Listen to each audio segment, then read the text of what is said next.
Ingat tak hadis tentang ketukkan kaki Dajjal 3 kali tu. Bila Dajjal ketuk kaki dia, akan keluarlah manusia-manusia yang dikatakan bersifat munafik walaupun daripada dalam bumi Madinah. Assalamualaikum warahmatullahi wabarakatuh. Oke teman-teman semuanya, masih kembali lagi bersama saya tentunya. Dan kali ini saya mau bikin video reaction lagi. Dan kita kembali ke ceramah-ceramah yang penuh ilmu dan tentunya bermanfaat untuk kita semuanya ya. Ini kita kembali ke ceramahnya Ustadz Auni Muhammad. Karena memang ceramah-ceramah beliau ini wawasannya luas banget ya. Jadi kita yang mendengarkan juga ikut bertambah ilmunya teman-teman. Dan ini salah satu ceramah yang menurut saya cukup menarik. Apalagi ini relate dengan kondisi-kondisi saat ini ya. Ini judulnya, kenapa Trump akui Baitul Maqdis milik Israel. Nah ini kayaknya video yang sudah cukup lama karena Trump ya. Ini berarti presidennya kan sebelum Joe Biden ya. Oke langsung aja, 1, 2, 3. Satu benda aja. Bila hari itu Donald Trump umumkan tentang penguasaan terhadap Baitul Maqdis atau Jerusalem. Sebelum ni nampak tak kita permainan-permainan dan agenda-agenda yang berlaku sebenarnya untuk melorongkan satu track. Ni pandangan saya dan pengamatan saya. Sebab dalam satu hadis Nabi yang diriwayatkan oleh Imam Ahmad dan Imam Abu Daud, apabila Baitul Maqdis sudah dikuasai, maka selepas itu Madinah akan dikepung dan dihancurkan. Masya Allah. Dan selepas Madinah dikepung dan dihancurkan, akan berlaku pertempuran yang besar. Selepas pertempuran yang besar akan berlaku penaklukan Konstantinopel. Dan bila berlaku penaklukan Konstantinopel, masa untuk Dajjal keluar sudah tiba. Kita tengok step ada 5 tadi. Mula-mula penguasaan ya? Baitul Maqdis. Bila dah benar-benar totally Baitul Maqdis dikuasai oleh musuh, maka mereka akan mula mencari peluang untuk menjahanamkan Madinah. Bila Madinah dah dikepung, Madinah dah dihancurkan, pertempuran besar akan berlaku. Selepas pertempuran besar berlaku, akan berlaku penaklukan Konstantinopel yang keempat. Bila Konstantinopel dah ditaklukkan, Dajjal akan keluar. Sekarang kita lihat, bila mereka betul-betul dah menguasai Baitul Maqdis, dalam agenda The Hidden Hand, Baitul Maqdis ini akan dirajai oleh siapa di akhir zaman? Akan dirajai oleh siapa? Mereka tunggu siapa? Messiah yang terakhir, the false Messiah, Dajjal. Kita bayangkan kalau mereka dah dapat Baitul Maqdis, Dajjal akan duduk di sini. Sekarang ni Dajjal akan keluar dari mana?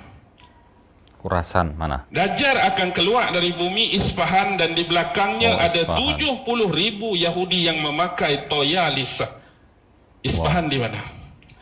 Iran, Baitul Maqdis, ini low dan ini track laluan dia.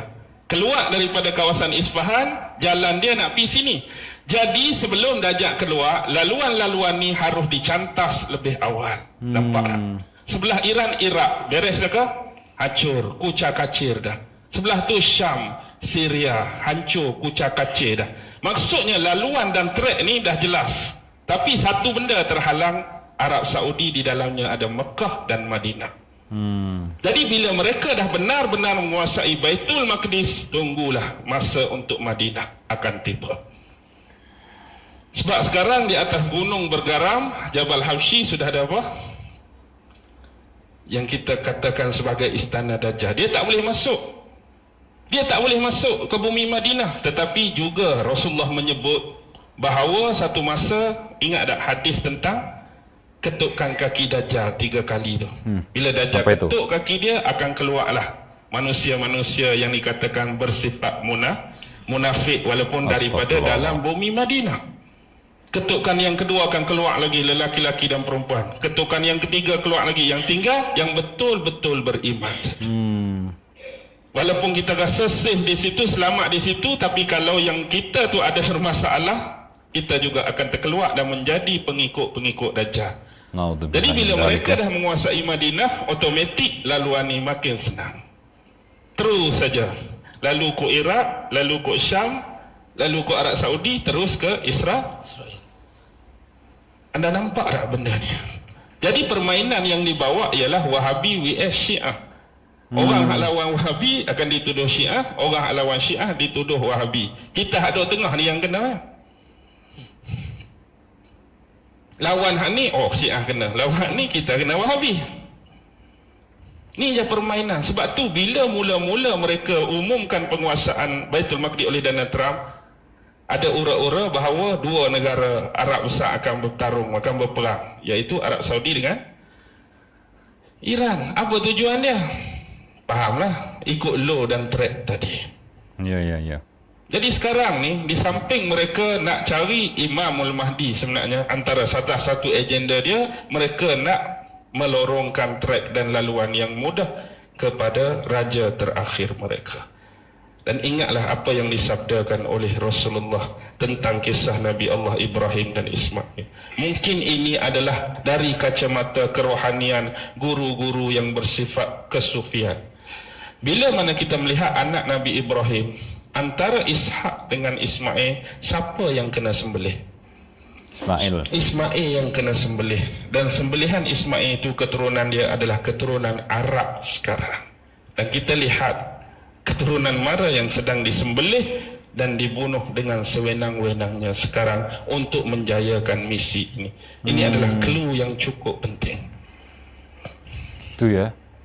Jadi Arab akan dimusnahkan, Arab akan dibinasakan, Arab akan dibonekakan, Arab akan dicaturkan. Dan Allah juga ada perkiraan dan perancangan sendiri. Maksudnya konsep akhir zaman kita tidak akan lengkap tanpa kita membicarakan tentang isu Dajjal, tak akan lengkap bila tak membicarakan tentang Ya'juj Ma'juj, tak akan lengkap tanpa membicarakan Imam Mahdi, tak akan lengkap tanpa membicarakan turunnya Nabi Allah Isa alaihi salam. Dan ini adalah percaturan-percaturan akhir zaman. Tetapi kenapa dalam lafaz-lafaz hadis selalunya ada kekeliruan dan kesamaran? Sememangnya itulah sifat hadis-hadis dan rahsia akhir zaman. Kalau ditiun dengan mudah, senang tak? Imam Mahdi akan keluar. Nama dia Bukhari bin Yusuf, nombor 17, Kampung Sungai Rusa, Pulau Pinang. Senang tak orang nak cari? Kalau hadis lagu tu, senanglah orang nak cari Imam Mahdi. Ni dia bagi muka lagu ni, sifat lagu ni, tubuh dia lagu ni, mata dia lagu ni, kan nak cari. Oi, dahi luah ramai juga dahi luah ni dah. Apa dia lagi contoh? Hidung mancung, ramai juga hidung mancung. Gigi jarang, telinga pepes, macam-macam. Jadi dia buat macam tu, nak suruh dia pun payah. Lepas tu Dajjal pun dia buat lagu tu juga. Tu yang payah kita nak kenal Dajjal tu. Kalau Dajjal akan keluar daripada bumi California, nombor 13, jalan sekian-sekian, pergi terus alamat tu tak? Jadi inilah dia kata fitnah, inilah dia kata ujian. Sebelum Dajjal keluar, yang berbahaya ialah fitnah-fitnah dia yang lebih awal. Jadi kita hari ini duk bertembung dengan fitnah-fitnah dia sebelum keluar zahir dia. Lepas ni dia akan mengaku jadi Nabi, seterusnya mengklaim dan mendakwa dia adalah Tuhan. Sebab itulah antara projek pluralisme untuk menyatakan kesamarataan semua agama ni sebenarnya last sekali akan menjurus kepada penerimaan Dajjal sebagai Tuhan. Bahaya ya. Sebab itulah kita tolak konsep pluralisme hari ini. Semua agama sama, cakap senang, semua agama sama, tapi bila kita minta buat, senang ke payah? Islam, Hindu, Buddha sama. Kalau sama, minta orang Hindu masuk Islam, berani ke tak? Dah kata sama. Iya, berani ke tak agak-agak? Masuk ke tak? Enggak mau mereka. Dah orang kata tu, semua agama sama. Orang Hindu kata, try masuk Islam dah sama, apa bezanya? Agak-agak dia nak masuk ke tak bang? Dia tak nak masuk. Orang Buddha kata sama dengan Kristian. Suruh Buddha masuk Kristian nak ke tak? Tak, cakap saja. Cakap saja sama, bila kita minta, jadi tak sama. Konsep dia tak ada masalah dari sudut nama. Kita dah cakap awal-awal, kalau kita sama-sama beriman pada Tuhan yang sama, yang kami panggil Allah, yang you panggil God, yang you panggil Brahma, yang you panggil Krishna, dari sudut nama tidak akan ada perbezaan kalau dia merujuk zat yang sama. Tetapi isunya ialah bentuk ibadat, bentuk pengabdian, bentuk penyembahan. Dari sudut logik takkan ada Tuhan yang sama. Nak dari sudut penerimaan ibadat, ritual dan sembahan pada dia berbeza. Orang Islam semayang, solat, rukuk, aku terimalah. Orang ni nak pasang colok pun aku terima. No. Kalau Tuhan tu sama, cara ibadat pun mesti sama. Tetapi hari ni bila konteks agama samawi, why kita berbeza cukup luas. Maksudnya di tengah jalan sudah dirosakkan. Kalau benar-benar Muhammad Nabi dan Rasul terakhir, pasti Taurat dah beritakan. Kalau benar-benar Muhammad Rasul terakhir, Zabur dah beritakan, Injil dah beritakan. Tiba-tiba bila mari hak Yahudi zaman ni hak mengaku beriman pada Taurat, tak ada ayat tentang Muhammad. Mengaku beriman pada Nabi Isa, tak ada ayat tentang Muhammad dalam Injil. Wah, jadi lagu ni. Adakah Taurat berbohong tentang Muhammad? Adakah Injil menafikan tentang Muhammad? Sedangkan Tuhan yang sama, Nabi-Nabi yang sama, bawa ajaran yang sama, Islam yang sama, pasal apa jadi berbeza? Perbezaan ni sengaja dicetus untuk kita hari-hari bergaduh. Iya. Ya, kalau karena dia sudah buat dirubah. jangan ganggu, jangan kacau, tak ada masalah kita tak bergaduh. Ni kita perlu wujudkan perbezaan, kita perlu wujudkan ketidaksamaan, kita perlu wujudkan provokasi. Agar hari-hari hak ni kata dia paling bagus, Nabi kami paling baik, hak ni paling bagus, ajaran kami paling baik, hari-hari duk bergaduh. Sebenarnya hak tolong bergaduhkan kita ni hak tak ada agama pun. Dia yang nak menggaduhkan kita atas isu agama, isu aliran, isu parti, isu kuat, isu kumpulan. Sampai hari ni pun kita duk terkekang dengan sistem ni. Duk bergaduh hari-hari. Hak duk relax geng-geng dia lah. Hak duk kau untung tak? Faham ke tak ni? Ha? Jerkah sikit nak pukul sebelah ni, pukul tidur tak? Boleh faham lah? Alhamdulillah.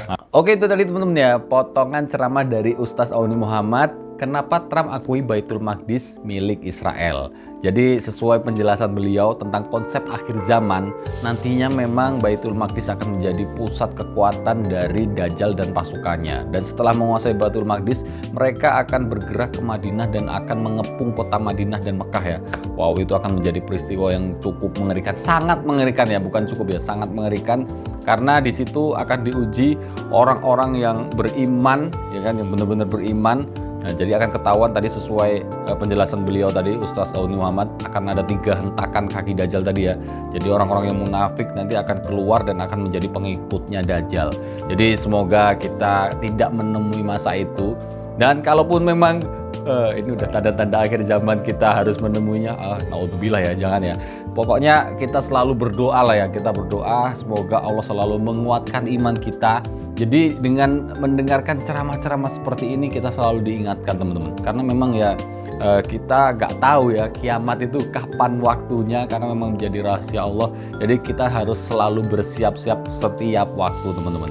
Oke, segitu aja teman-teman untuk video kali ini. Saya selalu suka mendengarkan ceramah-ceramah dari Ustaz Auni Muhammad. Pokoknya saya akan mendengarkan berikutnya dan berikutnya, karena beliau ini menjelaskannya tuh enak dan serius tapi santai. Terus kita mendapatkan wawasan baru gitu loh.